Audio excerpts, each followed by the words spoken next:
The Shredder is a Gerstlauer spinning coaster located at Nickelodeon Universe in the American Dream Mall. And this coaster really is a random draw depending on when you ride it or how many people are in your party or train, which definitely colors how you view this ride. This is our full-length, in-depth review of The Shredder and our comments about what you can expect when you go to Nickelodeon Universe American Dream Mall to ride this coaster. Now, let's get into the review. When you first enter Nickelodeon Universe, you see the entire park. Look to the left and you see Nickelodeon Slime Streak, a Chance Morgan family roller coaster. Look to the right and you see a twisted mess of track. One set of tracks is green while the other set is purple. That purple set is the Shredder. You get to the Shredder by walking towards the right of the park past Aang's Air Gliders and Dora's Sky Railway. You walk under a cartoonish arch displaying the ride name. There's also a statue of the Shredder next to the arch.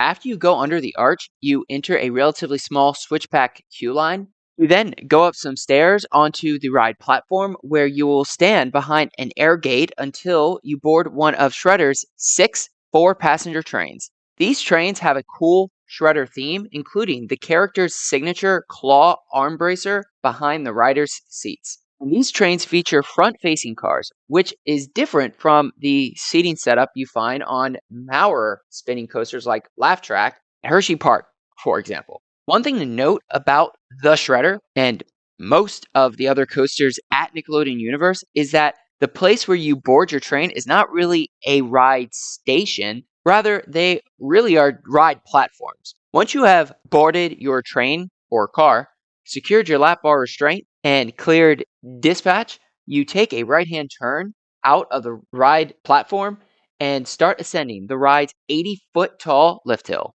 At the top of the lift hill, you enter a short right-hand turn before going into a downward swooping left-hand turn, followed by a banked right-hand turn, which swoops downwards up into one of many mid-course brake runs. You then take a left-hand turn off the mid-course brake run, followed by a winding whip before climbing into a high banking left-hand turn, followed by a winding turn up into a second mid-course brake run. By this point, you are in the Shredder's Wild Mouse section, which starts with a more than 90 degrees flat right-hand turn, followed by a left-hand turn, followed by another right-hand turn into a third mid-course brake run. Off of the third mid-course brake run, you take a banking right-hand turn into a short helix, followed by a whipping turn towards the left, which goes into a fourth mid-course brake run. You then dive off the mid-course brake run into a banked right-hand turn,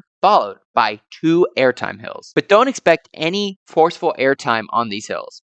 You then climb into a third airtime hill, followed by a turn off of it into a twisting bunny hop, followed by a low to the ground right-hand turn up into the final brake run. And that final feature completes your 2,247 foot long ride, all while spinning and reaching a top speed of 36 miles per hour. Gerstlauer spinning coasters are not extreme roller coasters, but their spinning features can really make or break the ride experience. While there is nothing much to the Shredder's layout, how much you spin throughout the ride makes a big difference in what you think about this coaster. Depending on how large your party is, how full your train is, or how the weight is distributed on the train, you might get either a fairly tame ride experience or a much more thrilling one. We rode the Shredder multiple times on our most recent visit to Nickelodeon Universe and definitely noticed that the experience was much better with just 2 people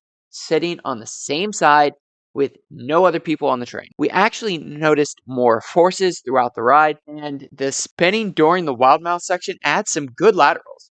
So the Shredder offers quite the varied ride experience, making it very re-rideable. Aside from the ride experience, the Shredder's placement in Nickelodeon Universe is really cool. It and TMNT Shellraiser are located towards the right of the park and take up about a third of the park itself. So the Shredder has a huge footprint in the park. It also twists through and around Shellraiser, which gives some great visuals. The Shredder also gets pretty close to Shellraiser at times. This coaster actually goes through many of Shellraiser's inversions, which is awesome and creates great near miss moments. It may not be the fastest or longest coaster at Nickelodeon Universe, but it is the world's longest Gerstlauer spinning coaster, is a lot of fun, and is so re-rideable based on how many people are in the train and where those people sit. Overall, the Shredder is a good ride and fits in well at Nickelodeon Universe American Dream. But a ride on the Shredder is a coin flip. You will not always know what type of ride you will get. When it spins frequently, the ride creates some good forces. When it does not spin as much, the ride is quite mild. This variability in ride experience makes it hard to objectively score this coaster. Nonetheless, for final score, we give the Shredder a 6.5 out of 10. If you get a milder ride with less spinning, it's more a 6 out of 10. When you get a ride with more, the Shredder is a much more thrilling 7 out of 10. So, let us know in the comments if you have ridden the Shredder at Nickelodeon Universe American Dream, and if so, what do you think about it? Does more spinning make for a more thrilling ride? If you enjoyed this video, drop a like as it greatly helps the channel, and subscribe to see more coaster content like this video right here. Thank you for watching, and stay tuned for more coaster reviews and amusement park content from Coaster Adventures, and we hope to see you in the next one.